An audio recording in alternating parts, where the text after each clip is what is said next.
Now witness the parade.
A round of applause for the Parade of Stars.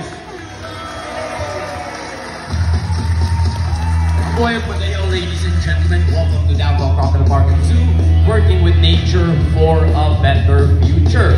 So quick background on Davao Crocodile Park. We are a rescue center aimed at the conservation, preservation, and hopefully rehabilitation of our animal population, not just here in the Philippines, but the rest of the world as well. My name is Kuya Mark, and this is your Keeper Talk. But before we proceed with the show, let's set a couple of ground rules for everyone to follow muna now. So first and foremost, as we are going to be working with wild animals, I need everyone to find a seat and remain seated. Please do not try to touch or grab any of our animals that might come your way.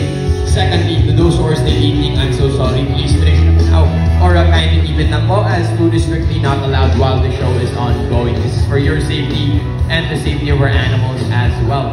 And lastly, to those who want to take photos and videos of our animal ambassadors, pwede po, but please double check your cameras and turn off your flash, as our animals here are very light sensitive. Now, with that being said, double check muna natin, Bisaya na to para makasabot na nan.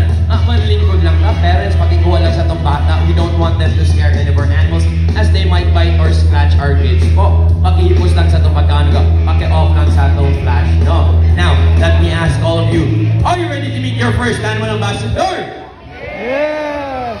Alright, sa kung tuon ay energy sa kung wala, folks.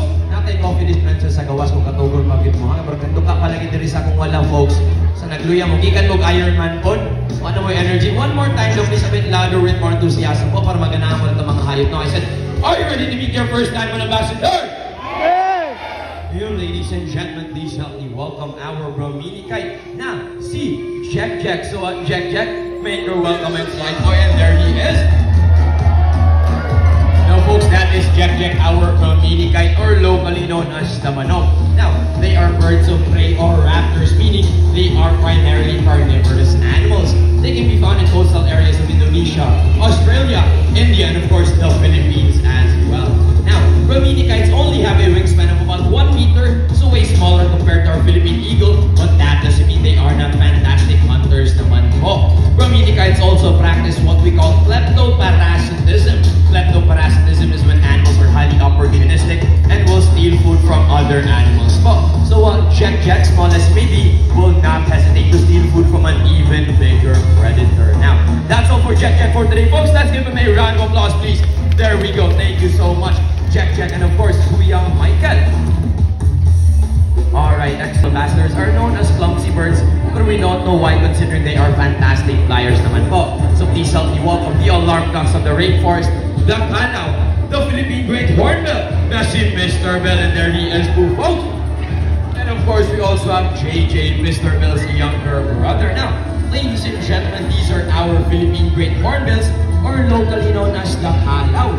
They get their names from their impressive hornbill or tuka, which is about 30% of their bodies. And if you can zoom in with your cameras, you're gonna see that they have very long and beautiful eyelashes. So JJ, kumusta nating audience up front? There we go. Now, excuse me muna ma'am na naka-pink. And sir, paki-off lang sa itong flash sa itong cameras. There we go, paki-off lang po.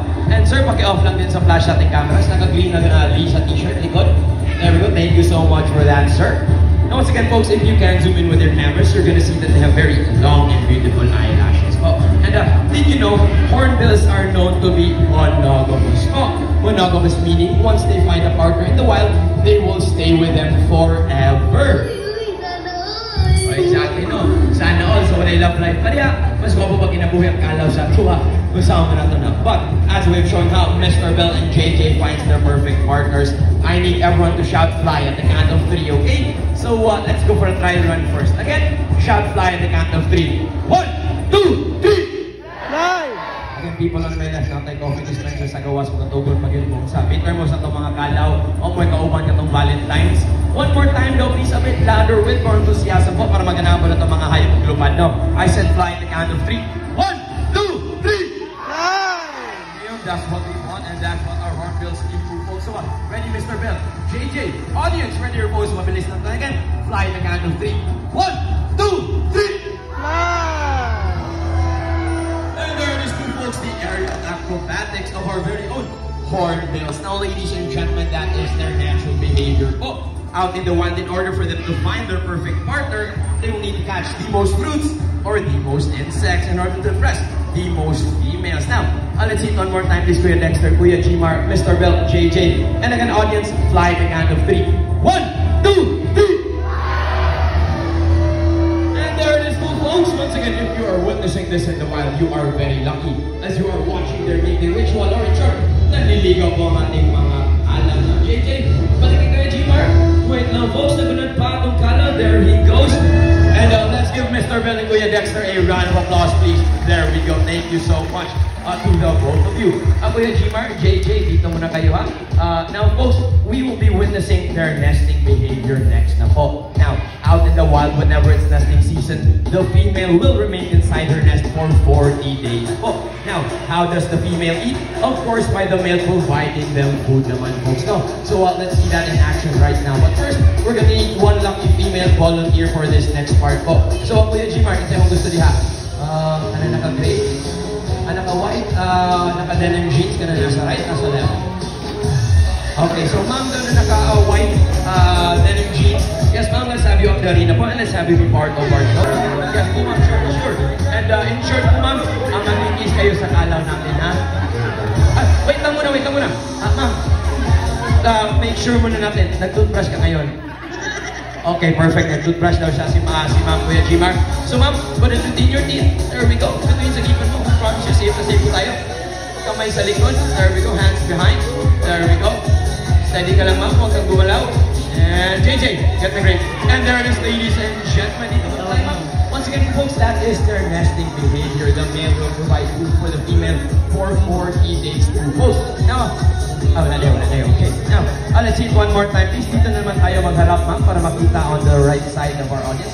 Kuha ka na naman ng other grade. Kuha ka ng isa. Alright? Between your teeth. Okay, between your teeth. And this time, si Kuya Gmar kukuha ng grade sa bibig mo. Kuya Gmar, no, sorry kay Kuya Gmar. Si JJ lang daw, ha? Hindi sila gusto si Mua. Now, ready? And JJ, get the grade. And And there it is, ladies and gentlemen. Let's give all three of them a round of applause, please. There we go. Thank you so much. Ma'am, we can return to our seat na po. Daghan kay salamat sa inyo. And there he is, po, folks. Now, ladies and gentlemen, that is Apollo, the umbrella-crested cockatoo with the scientific name of Kakatua alba, meaning older brother in Indonesian. There we go. Kumustahin nating audience ang front Apollo. Good boy na. Ate, don't be scared tingin ang pagkain si Apollo. There we go. We promise you, hindi yan nangangagat si Kuya Michael.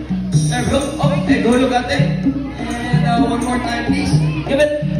And thank you so much, ate. How about you, Kuya? Give some food to Apollo. Alright, thank you so much. Kuya na, folks. Apollo. Okay, one more time, Black. There we go, Kuya. Give the food. Alright, thank you. Now, okay. Alright, a couple. Alright, marami. Lots of people want to see Apollo dance. Now, ito. Who wants to see Kuya Michael dance? Kasi kung sumagitan mo sa'yo ang trainer ni Apollo, raise your hand, taas ka mo. There we go. Kuya Michael, tabla-tabla. Kailangan yung mabantuan ni Apollo, ha? Kuya Gucci, hit it. Now, ladies and gentlemen, that is the moonwalk made famous by Michael Jackson. So, atras, good boy, show us your fancy footwork. And tama na mahulog ka sa table. Good boy, Apollo. Now, folks, that was his ode to the king of pop. Pero that's not all. Let's see his next talent now. Let's see his acting skills. Now, Apollo, what do we do if we see a predator? May agila, Apollo. Be predator. And patay! Good boy, Apollo. Now, folks, that is their natural reaction. Out in the wild, whenever they see a predator, they will either run away or play dead, as most animals do not want to eat already dead or rotting meat. Now, let's see it one more time, please, Apollo. We have another predator. Be agila na naman. And the dramatic Patay, good boy, Apollo. Pang-star magic, good boy. Now, Kuya Michael, pwede na mo ma-introduce si Apollo? Alright, thank you. Now, like I said, folks, pang ABS-CBN, pang Jamie tong bird na to, and of course, will be complete if po ng question and answer portion, diba? So let's ask Apollo a couple of questions. Now, Apollo, look at Kuya Michael. Tanawa si Kuya Michael. Is he good looking? Pogi ba si Kuya Michael, Apollo? Congratulations to you, Kuya Michael. Pogi daw ka. Folks, ganaan siya sa kahawig ng pambansang kamao, no? Now, tawa si Sir. Now, how about me daw, Apollo? Look at me. Am I good looking? Pogi ba ako? Go! Apollo! Madam, so, no. Aloko ka ba? Grabe po. Okay. So, medyo biased talaga si Apollo po because Kuya Michael is his personal handler naman, no? So, there is gonna be some preferential treatment po. Pero let's go to our audience para fair na fair kita, ha? Kung pangit mong dagway, pasaylo ay lang kita, pangit mong dagway siyang pananaw, no? Now, ito si ma'am na nakapote. Grabe katawa kanina. Look at ma'am. Is she beautiful? Maganda ba si Ma'am Apollo? Congratulations to you, ma'am. Maganda ka raw, Apollo. Proof of your beauty po. But of course, we don't discriminate here. How about sa lalaki na po? How about sa lalaki? How about si Sir na nakaputi o t-shirt? Is he good looking? Pogi ba si Sir Apollo? Wow, congratulations to you as well, Sir. Pogi ko daw ka. Pati mong asawa ko, Sir. Niyang mong po. Wapo gini kang gagaway, no? Now, tarong ka pa, Apollo. Please, one more time. Am I good looking? Pogi ko. Go, sige na. Folks, let's give Apollo a round of applause na lang. Salamat na lang kay Apollo. Hawa na mo din. Kuya Michael, malit ako na magkatulo sa itong langgam, no? Right, set na mo, set. Alright, now, let's meet our next animal ambassador. He is Poo, folks. Now, ladies and gentlemen, that is Barak, our blue and gold macaw with the scientific name of Ararauna, meaning genius. Why are they called geniuses? They have the mental capacity of a 4-year-old child. So kasing talino ni Barak ang isang kindergarten student. Now, there we go, ate. Don't be scared. Hindi ka na pagkain sa Barak. There we go. Hindi yan nakakagat si Kuya Dexter. Alright.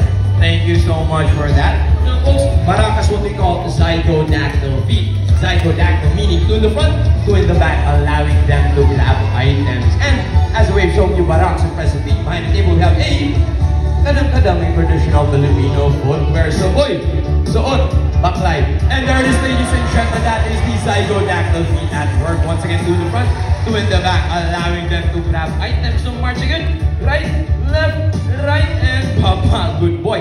High five. Good boy. Now, folks, that is what they use to perch high up on trees. Now, not only is Barak fashion conscious, but he is also environmentally conscious as well. Now let me ask the audience and be honest, okay? Who here segregates their trash or kinsay naga-segregate sa itong basura diri? Raise your hand, taas kamot. Okay, we have ma'am, we have sir, we have sir, we have sir. We have sir, we have ma'am, we have ate, we have okay.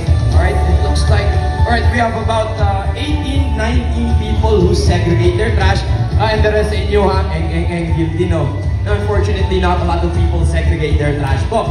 But hopefully we'll all learn a valuable lesson from Barak because we have a can labeled non-biodegradable and another can labeled biodegradable. So, double check muna ni Barak and Kuya Dexter will drop trash on the table and we'll see how Barak segregates his mess.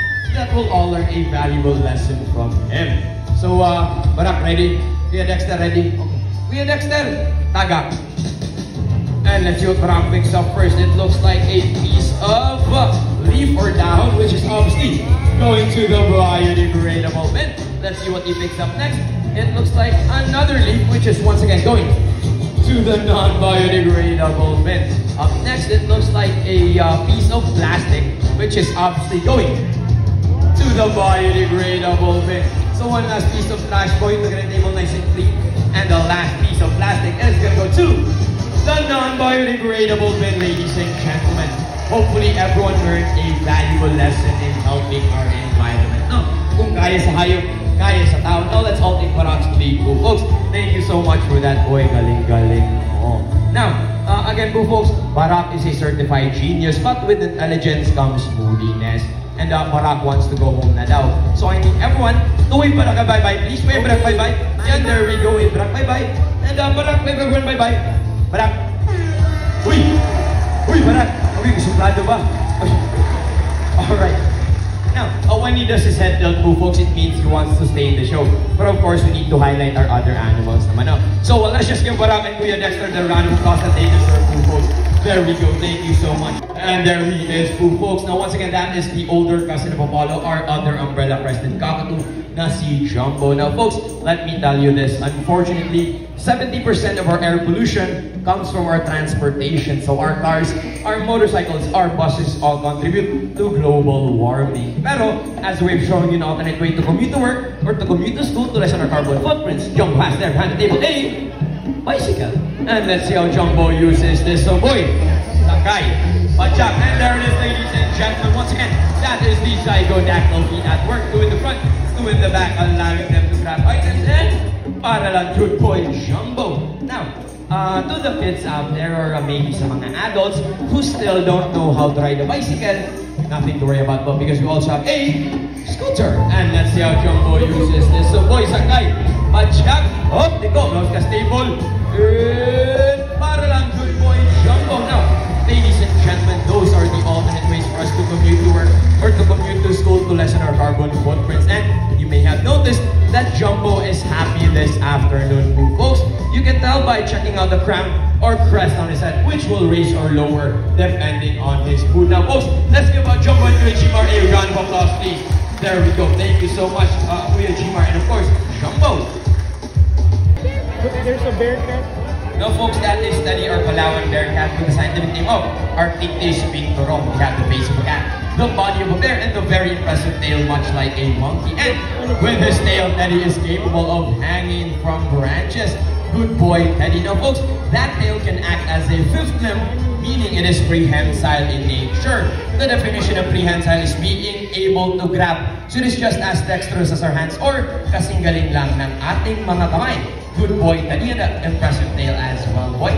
Now, folks, I would like to direct your attention to your right na naman, and please help me welcome the older brother of Teddy, na si Uno. Uno, halika na, boy. Come on out na. And there he is, Poo, folks. Now, Uno's a bit more shy compared to Teddy, so let's just give him some extra time, okay? There we go. Now, we will see why they have bears in their names, folks, because much like bears, Uno is capable of standing up on his hind legs. Uno, come here na, boy. Halika na. There we go. Wait lang, folks. Again, we are still working with wild animals, so we have to adjust to their personalities and not them to us. And nothing to worry about, folks. Itong dili mo perform si Uno this afternoon. Si Kuya Dexter at patalatayo tayo sa puno, ha? There we go. There we go. Saan ka na, boy? And once again po folks, we will see why they have bears in their names po. Because much like bears, Uno is capable of... Go to your stage na boy. There we go. Go to your stage. Time's up folks. Nagunat pag yun itong binturo. Up boy. Alina. There we go. Good boy. Uno. Now, once again with his hind legs, Uno is capable of standing up. Uno. Up na boy. Up. And... Time siya. Wait lang yun. Nagunat pa itong binturo. And there it is, ladies and gentlemen. And if you notice, he uses his tail to balance himself as well. Now, that is what they do to get fruits from high on up, folks. Now, fun fact about bearcats, their poop and their feet actually smells like fresh popcorn. Of course, we don't recommend you smelling our bearcats. Makampresan pa mo, makasala kami, magka-issue pa ta. But we promise you, their poop and their feet actually smells like fresh popcorn po. So they are very, very pleasant smelling animals. Now, wait lang. Next time, pinapakain mo kayo, no?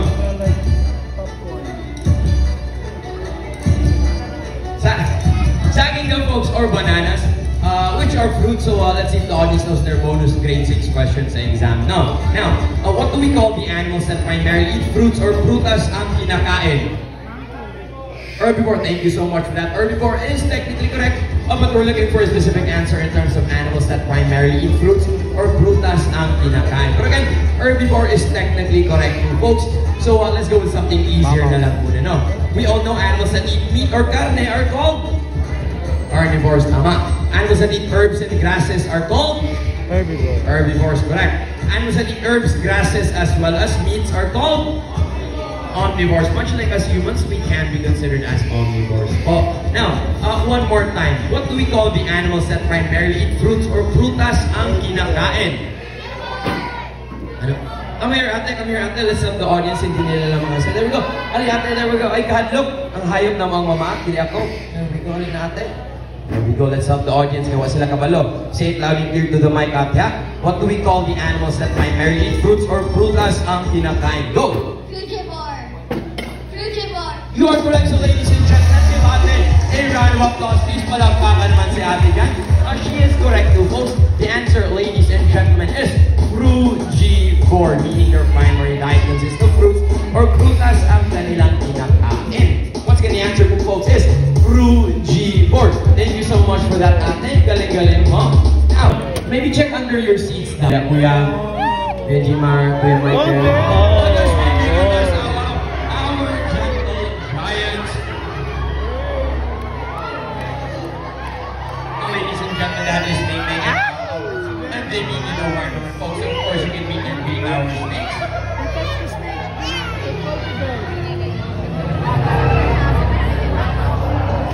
Now, folks, we promise you, walang venom yan ang aming ahas. Para iwasan lang si Kuya Jimar, kaya na siya rabies. If you are concerned about hygiene, everyday namin yan pinapaliguan ng aming ahas. Pero hindi kami sure if everyday rin ba naliligo si Kuya Michael. So again, iwasan lang ating mga trainers, ha? There we go.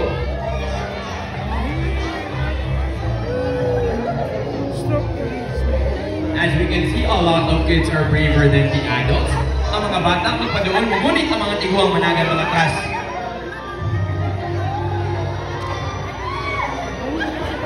Ano, ma'am?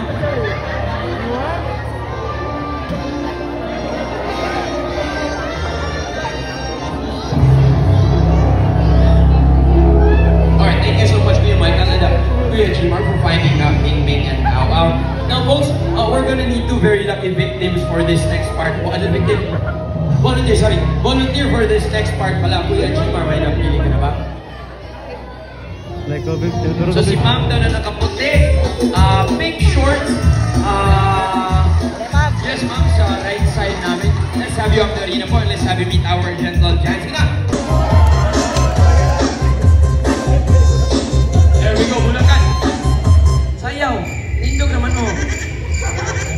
Uy, it looks like hindi sila na-orit. Now ma'am, once you step into the arena, relax lang tama ma'am. Once you step into the arena, you will have to show us your best dance moves, no?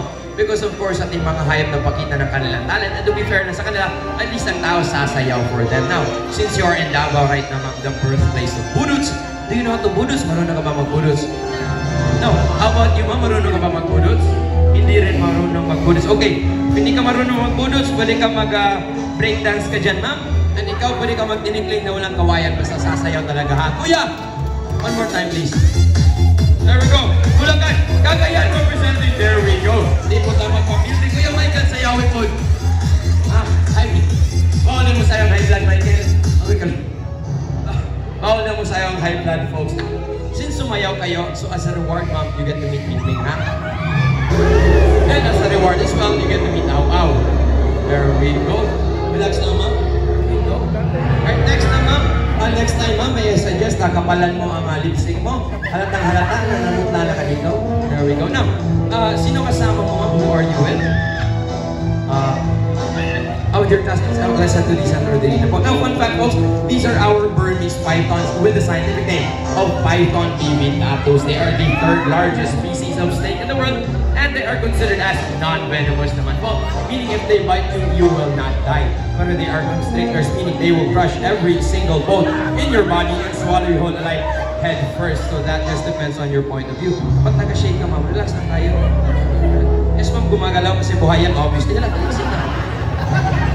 Now, classmates, please take lots of beautiful photos for her page, pang Facebook, pang Twitter, pang Instagram. Of course, don't forget to tag us at Davao Crocodile Park and Zoo. And ma'am, show us your best Valentina pose naman. Hips bent, feet forward, lips pouting. There we go. And Kuya Michael, we can move the snake from her na po. There we go. And we can return to our seat na po, ma'am. Oh, medyo it's raining naman. Let's move forward po para hindi tayo maambunan. There we go. Now, sino kasama mo, ma'am? Who are you with?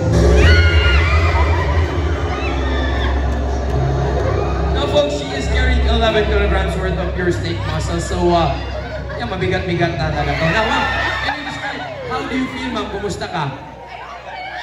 Ayaw niya na. It goes to show, folks, that these are very gentle giants and they mean you no harm. So if you see them out in the wild, it is best to just leave them alone. And did you know, folks, these animals are actually cold-blooded or ectothermic, meaning they need the sun, water, and shade to thermoregulate their body temperatures, unlike us humans na warm-blooded or endothermic. But once again, pag cold ecto, pag warm-blooded, endothermic. But we can return to our scene na mga folks. Let's give our guests a round of applause for being very brave in meeting our gentle giants. Thank you so much to the both of you. So, here in Davao Crocodile Park and Zoo, we have a mission. And that...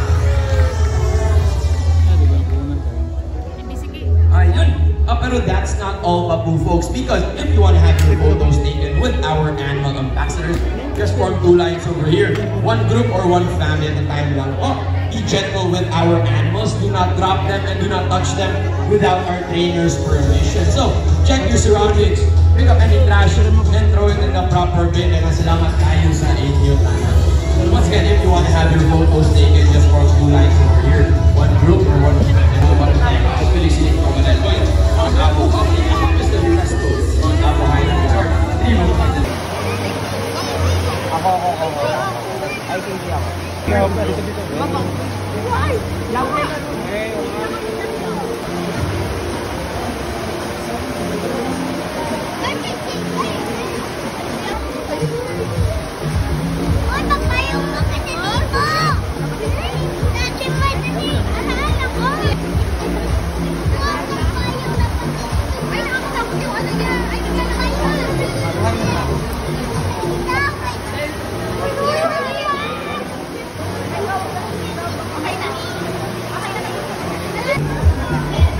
Gulat. Teratan hanggang ya.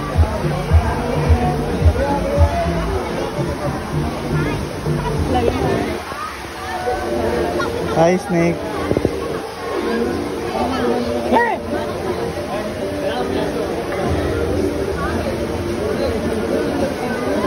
Malamig man siya. Ada naman. Yay!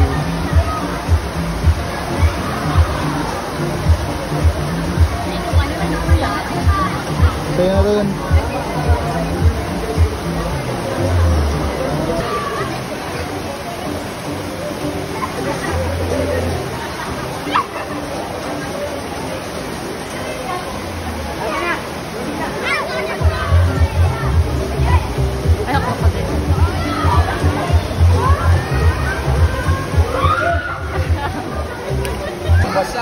dito sa Davao lang, sa Saman. Itong